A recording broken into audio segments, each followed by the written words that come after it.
তারেক রহমান বলেছেন, আমি হযরত মুহাম্মদ সাল্লাল্লাহু আলাইহি ওয়াসাল্লামের ন্যায় প্রণোদিত ভিত্তিক রাষ্ট্র পরিচালিত করব।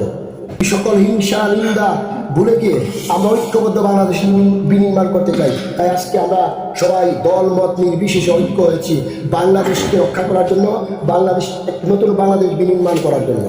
আমাদের নেতা বলেছেন, সমতল পাহাড়, ধর্ম বর্ণ, হিন্দু বৌদ্ধ খ্রিস্টান সবাই মিলে একটি নতুন বাংলাদেশ বিনির্মাণ করতে চাই, যে বাংলাদেশে আপনি আমি কোনো টিভি কিংবা র্যাব কিংবা পুলিশ দ্বারা নির্যাতনের শিকার হবো না। রাতের বেলায় পুলিশ গিয়ে দরজায় ঢোকা দিয়ে আমাদেরকে ধরে নিয়ে যাবে না। যে বাংলাদেশে আপনার ধরে নিয়ে গিয়ে ইলিয়াস আলীর মতো গুম করে পেট কেটে পেটের মধ্যে সিমেন্টের বস্তার মধ্যে সাগরে ফেলানো হবে না। এই বাংলাদেশ তারেক রহমান বিনির্মাণ করতে চান। তাই তারেক রহমানের ফান্ডামেন্টাল রাইট রয়েছে যে আপনার অন্য বস্ত্র, শিক্ষা, চিকিৎসা, স্বাস্থ্য, ধর্ম এই বিষয়গুলোকে প্রায়োরিটি দিয়ে আগামীর বাংলাদেশ বিনির্মাণ করার জন্য আপনারা 31 দফা ঘোষণা করেছেন। তার মধ্যে সুস্পষ্টভাবে এখানে প্রাকৃতিক সম্পদ আরোহণের কথা কিন্তু 2023 সালে বলেছেন, নির্বাচন উপলক্ষে নয়।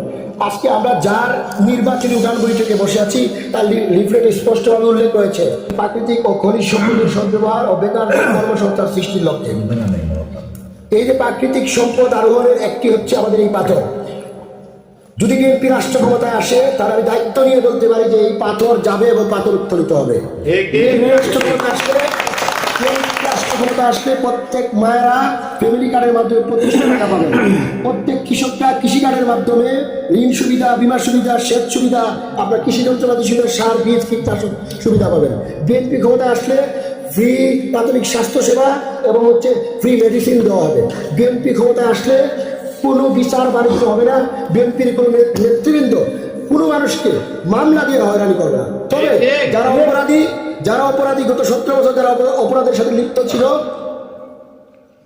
বাংলাদেশের প্রচলিত আইনে তাদের বিচার হবে। কিন্তু যারা অপরাধের সাথে যুক্ত নয়, রাজনীতি করতে পারে, অন্য দলের আদর্শ অন্যরা হতে পারে, অতএব তাদের ক্ষেত্রে আমরা যে শান্তির কথা আমাদের নেতা যে বলেছেন, সেই শান্তি বিরাজমান থাকবে। সেটা যে কোনো দলের হোক, বিএনপির হোক, আমি হই, আপনি হন, যে হোক, অপরাধের সাথে যুক্ত থাকলে তার বিচার এই বাংলাদেশে হবে।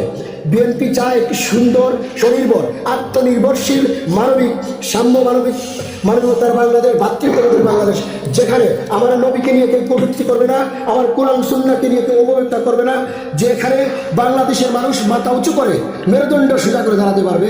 এই বাংলাদেশ বিনির্মাণের জন্য আপনাদের কাছে আহ্বান, আগামী 12 তারিখ আপনারা বাংলাদেশের অস্তিত্ব টিকিয়ে রাখার জন্য সকাল সকাল সেন্টারে যাবেন, ধানের শীষ মার্কায় ভোট দিয়ে আরিফ ভাইকে নির্বাচিত করবেন। ইনশাল্লাহ বাংলাদেশের মতো এই সিলেট 4 আসনেও আমাদের এই অবহেলিত এলাকা উন্নয়ন হবে এবং তারেক রহমান যদি প্রধানমন্ত্রী হয় তাহলে একটি সুখী সমৃদ্ধ